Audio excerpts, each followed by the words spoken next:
Hello बच्चों, कैसे हैं। तो अब अपन देखते हैं गॉस प्रमेय, जो कि परीक्षा की दृष्टि से बहुत ही अहम है, इम्पोर्टेंट है। ठीक है, तो इसको तरीके से समझते हैं। तो सबसे पहले देखिए, मैंने इसका स्टेटमेंट पहले लिख लिया है, समय अपना जाना खराब ना हो। अब मैं इसका डायग्राम बनाता हूँ। ठीक है, तो इसका बढ़िया सा एक सुंदर सा डायग्राम बनाते हैं।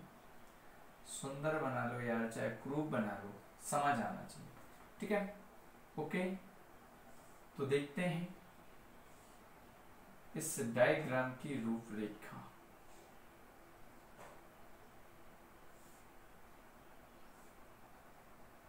ठीक है, अब अपन यहाँ पे समझते हैं। हमारे पास क्या है, माना ए से क्या है, बंद पृष्ठ है। ठीक है, बिंदु क्या है, ओ है, प्लस क्यू है। ओ से कितनी दूरी पर, आर दूरी पर एक बिंदु क्या है, यहाँ पे पी है। एंगल क्या बन रहा है, थीटा बन रहा है। ये पृष्ठ क्या है भैया, आपका डीएस है। और ये आपका क्या है, विद्युत क्षेत्र की तीव्रता। ये क्या है, आपकी विद्युत क्षेत्र की तीव्रता। ठीक है, और यहाँ पर जो एंगल बनेगा वो क्या होगा, डी ओमेगा। अल्प पृष्ठ द्वारा बन रहा तो डी ओमेगा होगा। तो अब इसको समझते हैं। ठीक है, तो गॉस की प्रमेय है क्या, सबसे पहले अपन समझते हैं भाई ये गॉस थ्योरम है क्या। तो गॉस थ्योरम की अगर बात करते हैं तो ये क्या है, निर्वात में इसके अंदर क्या है, कोई भी एयर नहीं है। निर्वात में किसी बंद पृष्ठ, निर्वात में किसी बंद पृष्ठ से गुजरने वाला संपूर्ण विद्युत फ्लक्स उस पृष्ठ के अंदर, इस पृष्ठ के अंदर उपस्थित कुल आवेश कितना है, क्यू। तो उस पृष्ठ के अंदर उपस्थित कुल आवेश का कितना होता है, 1/ε0 गुना। यानी अपन इसको अर्थात अगर फाइनली लिखेंगे तो किस कंडीशन में लिखेंगे इसको, तो ये आएगा फाई ई। भाई फाई क्या होता है, फ्लक्स। ई क्या है, विद्युत, तो विद्युत फ्लक्स। और इसके अंदर उपस्थित कुल आवेश, इसके अंदर उपस्थित कुल आवेश क्या है, क्यू। इसका कितना गुना होता है, 1/ε0 गुना। ठीक है, तो ये बात समझ में आ गई। गॉस प्रमेय क्या होती है, निर्वात में किसी बंद पृष्ठ से गुजरने वाला संपूर्ण विद्युत फ्लक्स उस पृष्ठ के अंदर उपस्थित कुल आवेश का 1/ε0 गुना होता है, अर्थात फाई बराबर क्यू गुणा 1/ε0। अब अपन इसको आगे बढ़ाते हैं, तो इसको देखते हैं। देखो इसकी मैं परिभाषा बताऊं। माना एस क्या है हमारा, एक जो डायग्राम में किया वही देखना है। एस क्या है, बंद पृष्ठ है। इसके अंदर बिंदु ओ पर प्लस क्यू आवेश स्थित है। ओ से कितनी दूरी पर, स्मॉल आर दूरी पर एक बिंदु क्या है, पी स्थित है। ठीक है कौन सा स्थित है, पी। और इस पर हमें क्या निकालनी, विद्युत क्षेत्र की तीव्रता। तो सीधा लिखेंगे, माना ऐसे क्या है, बंद पृष्ठ है। इसके अंदर बिंदु ओ पर प्लस क्यू आवेश स्थित है। ओ से स्मॉल आर दूरी पर बिंदु पी पर विद्युत क्षेत्र की तीव्रता। तो बिंदु पी पर विद्युत क्षेत्र की तीव्रता देखेंगे तो फाइनली क्या निकल के आ जाएगी, E बराबर 1/4πε0। और फिर क्या आ जाएगा, Q अपॉन आवेश बटे दूरी का वर्ग। दूरी कितनी है, r, तो Q अपॉन क्या हो जाएगा, r²। ठीक है, इक्वेशन नंबर फर्स्ट दे दो, कोई दिक्कत नहीं। अब हमने क्या किया है, अल्प पृष्ठ ds को घेरे हुए।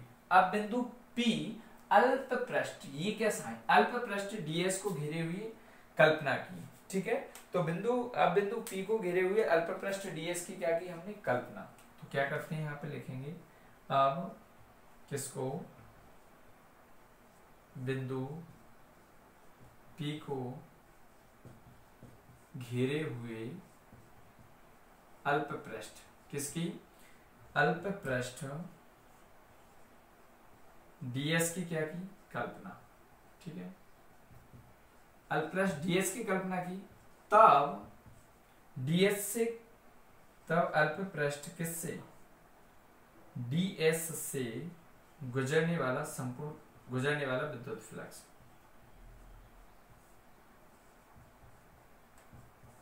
गुजरने वाला, यहां पे क्या देखेंगे अपन, विद्युत फ्लक्स। ठीक है, तो यहां पे विद्युत फ्लक्स क्या आएगा, अब अल्प पृष्ठ से, भाई अल्प पृष्ठ से गुजरने वाला विद्युत फ्लक्स है, तो विद्युत फ्लक्स भी कैसा आएगा, अल्फ ई। तो D phi E. Phi E क्या है, विद्युत फ्लक्स, डी लगा दिया अल्प पृष्ठ। अच्छा, विद्युत फ्लक्स का फॉर्मूला क्या होता है, vector E into vector DS. तो वेक्टर ई इंटू वेक्टर क्या आ जाएगा, डीएस। ठीक है, अब यहां से इसको सॉल्व करेंगे तो डी फाई ई बराबर vector E into vector DS, ये डॉट प्रोडक्ट है। जब इसको हटाते हैं तो फाइनली हमें पता है इसका घटक क्या आता है, cos थीटा। ठीक है, इसका घटक क्या आ गया cos थीटा। अब यहाँ पे क्या है e, और e का मान क्या है 1/4πε0 q अपन क्या है r स्क्वायर।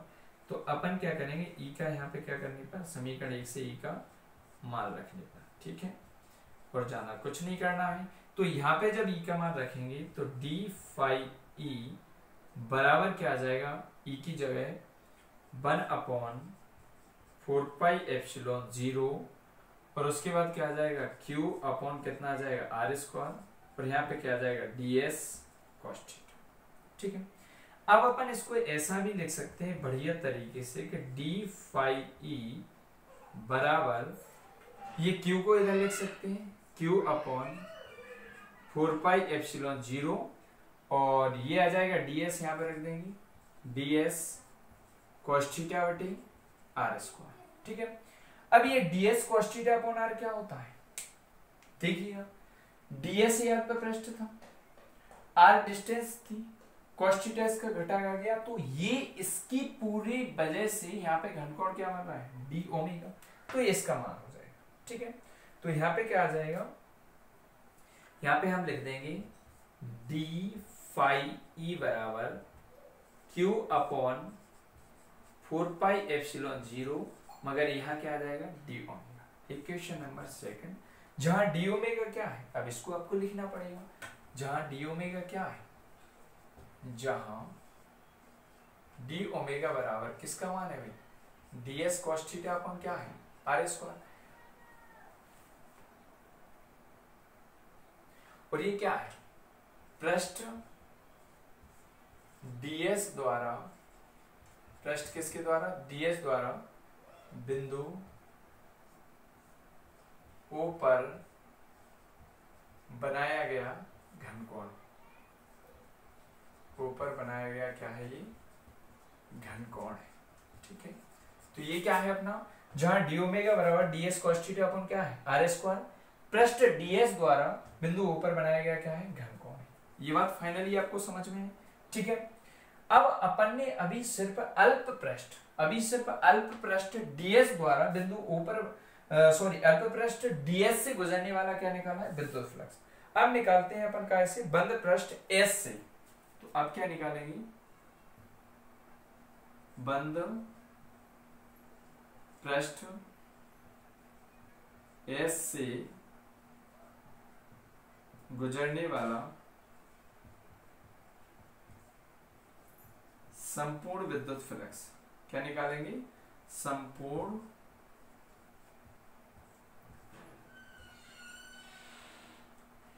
जब संपूर्ण विद्युत फ्लक्स से निकालेंगे, अब देखते हैं बंद पृष्ठ किसके द्वारा S से गुजरने वाला संपूर्ण विद्युत फ्लक्स। तो इसकी कंडीशन क्या है, संपूर्ण विद्युत फ्लक्स को कैसे रिप्रेजेंट करते हैं फाई e, पूरे बंद पृष्ठ को रिप्रेजेंट करना है तो होल इंटीग्रल ऑफ, और क्या आ जाएगा S, और ये हो जाएगा आपका वेक्टर E इंटू वेक्टर क्या हो जाएगा ds।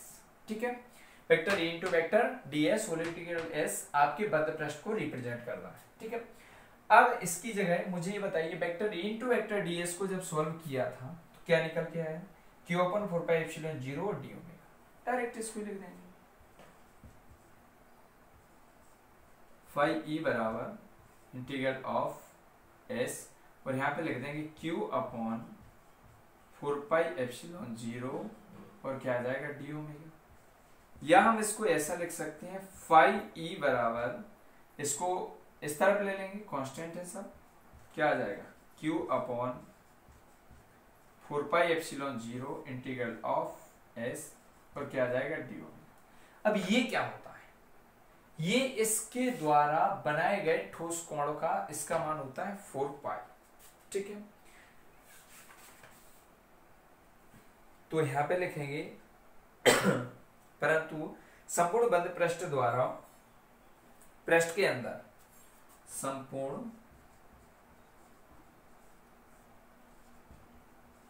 बंद पृष्ठ द्वारा पृष्ठ के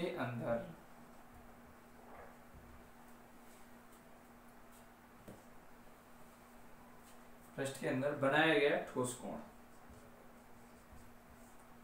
बनाया गया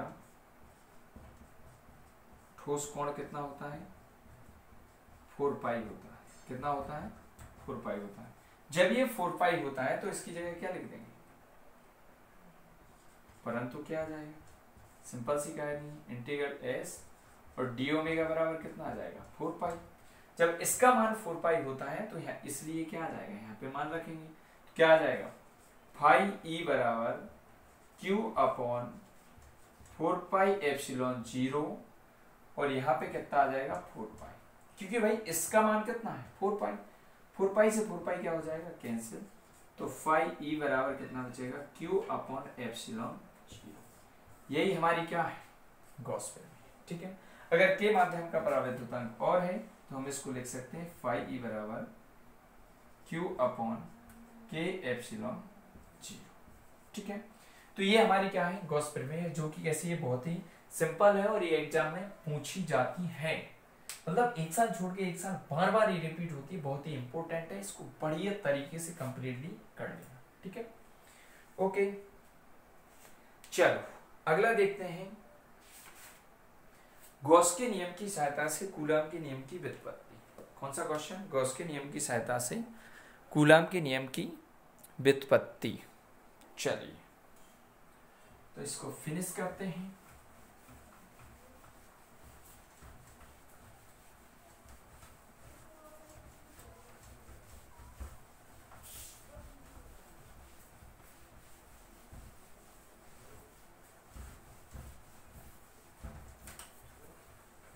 तो यहाँ पे देखते हैं हम गॉस के नियम की सहायता से कूलाम के नियम की व्युत्पत्ति। ये भी क्वेश्चन अच्छा है, बढ़िया क्वेश्चन है। ठीक है। तो सबसे पहले इसका क्या बनाते हैं? डायग्राम बनाते हैं, कैसा भी बना लीजिए, कोई दिक्कत नहीं है। ठीक है। ये बिंदु क्या है? ओ है। यहाँ पे कौन सा आवेश है? प्लस क्यू है। स्मॉल आर दूरी पर यहाँ पे एक अल्प पृष्ठ डीएस की क्या कर लेते हैं? कल्पना कर लेते हैं। ठीक है। तो हमारा यहाँ पे क्या होगा? इंटेंसिटी आ जाएगी, विद्युत क्षेत्र की तीव्रता क्या आ जाएगी? वेक्टर ई, क्योंकि ये तो लंबवत किधर को ओर होती है? बाहर की ओर होती है। ठीक है। बिंदु क्या है? पी है। ओके। तो अब इसमें देखते हैं, इसकी कंडीशन को समझो, बिल्कुल सरल है, इसकी भाषा में कोई दम है। माना बिंदु ऊपर एक क्या है? प्लस क्यू आवेश से स्थित है। ठीक है। और स्मॉल आर दूरी पर एक बिंदु क्या है? पी है। अब हमने क्या किया? ओ केंद्र स्मॉल आर त्रिज्या क्या खींचा? एक गोला। ठीक है। ओ केंद्र स्मॉल आर त्रिज्या का गोला खींचा, जो बिंदु किससे होकर जाता है? पी से होकर। ठीक है। बिंदु पी से होकर जाता है। लेकिन अब ये जो गोले का जो पृष्ठ है, ठीक है, नहीं, अभी हम इसको पहले इसको रिप्रेजेंट करेंगे। तो माना बिंदु ओ है, इस पर प्लस क्यू आवेश स्थित है। ओ से स्मॉल आर दूरी पर एक बिंदु क्या है? पी स्थित है। ओ केंद्र स्मॉल आर त्रिज्या का क्या खींचा? गोला, जो बिंदु कहां से होकर जाता है? पी से होकर जाता है। अब अपन देखते हैं इस गोले के जो पृष्ठ है, जो गोले का क्या है? पृष्ठ है, ये किसकी भांति कार्य करता है? गॉसी पृष्ठ की भांति क्या करता है? कार्य। लेकिन इस पृष्ठ के प्रत्येक बिंदु पर विद्युत क्षेत्र की तीव्रता कैसी रहती है? एक समान, तथा लंबवत किधर को होगी? बाहर की ओर। ठीक है। तो अब देखते हैं गॉसी पृष्ठ से निकलने वाला संपूर्ण विद्युत फ्लक्स। तो देखो क्या आएगा। अतः स्मॉल आर त्रिज्या के गॉसी पृष्ठ से निकलने वाला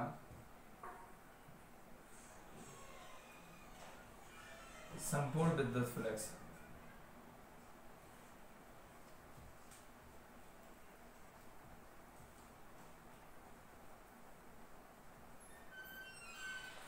तो इससे निकलने वाला संपूर्ण विद्युत फ्लक्स देखेंगे क्या आ जाएगा? फाई ई, वही कहानी, होल इंटीग्रेशन, और वेक्टर ई इंटू वेक्टर क्या आ जाएगा? डीएस। ठीक है। अब इसको आगे सॉल्व करेंगे तो कहानी क्या बनेगी इसकी? बढ़िया सा निकल के आएगा। फाई ई बराबर, इसको इधर ले लेंगे, ई को कहाँ निकाल लो? इस तरफ। नहीं, अभी कहां से निकलेगा? इसको सॉल्व करेंगे, होल इंटीग्रेशन। अब इसको सॉल्व करेंगे तो ये हो जाएगा ई इंटू डी एस, और यहाँ पे निकल के क्या आ जाएगा? Cos theta. ठीक। Whole integral E into D S और क्या आ जाएगा? Cos theta. लेकिन एक चीज समझो, ई और डी एस के बीच में एंगल कितने डिग्री का है? 0 डिग्री। कितने का है? 0।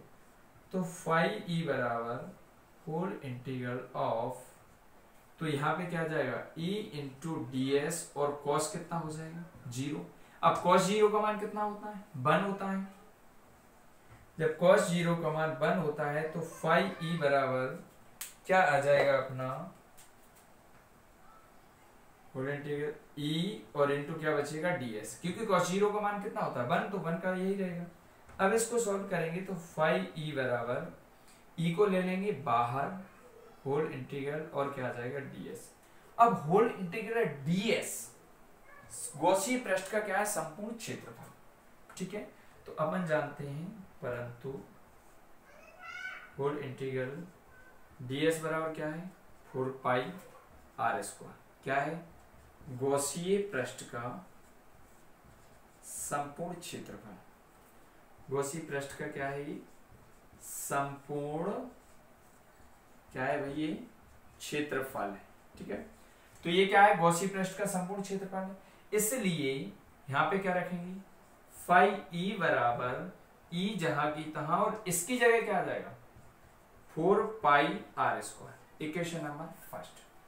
अब इसने कहा गॉस के नियम की सहायता से किसको निकालना है कूलम के नियम की व्युत्पत्ति।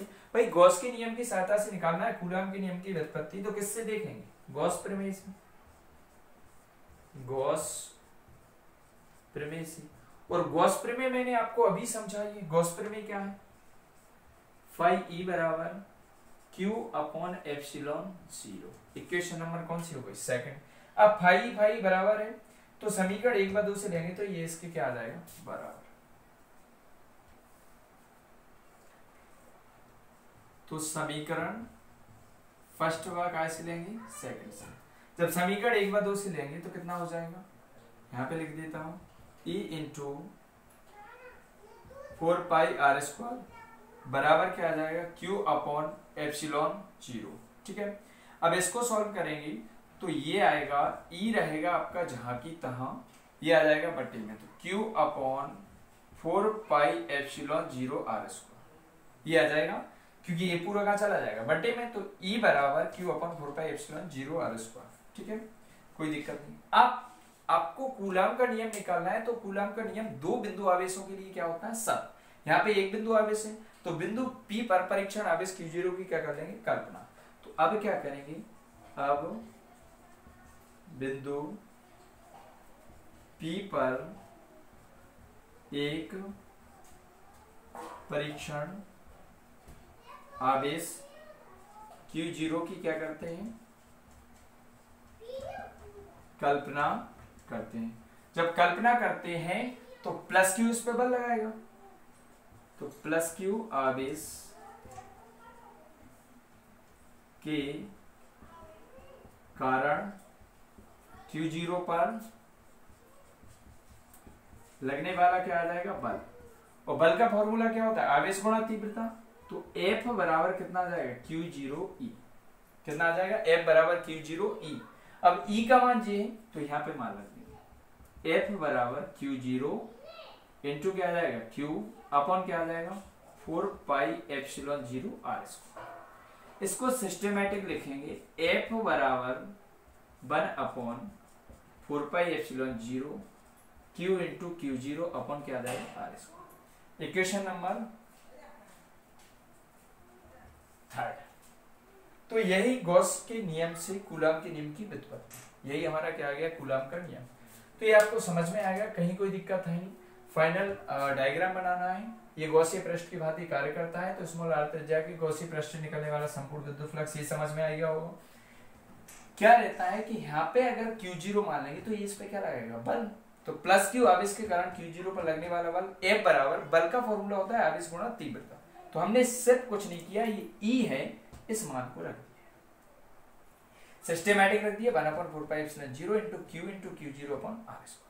यही गॉस के नियम की सहायता से कूलम के नियम की क्या है व्युत्पत्ति। तो ये क्वेश्चन फिनिश है, ठीक है। स्टडी कंटिन्यूअस करते रहिए, वीडियो भी अब कंटिन्यूअस आती रहेंगी, कहीं कोई दिक्कत है नहीं, और एग्जाम आपके जून जुलाई में संभवतः हो ही जाएंगे, ठीक है। और आप लोग ओपन बुक या फालतू के अफवाहों के चक्कर में ना पड़े, कंटिन्यूअस स्टडी करते रहें।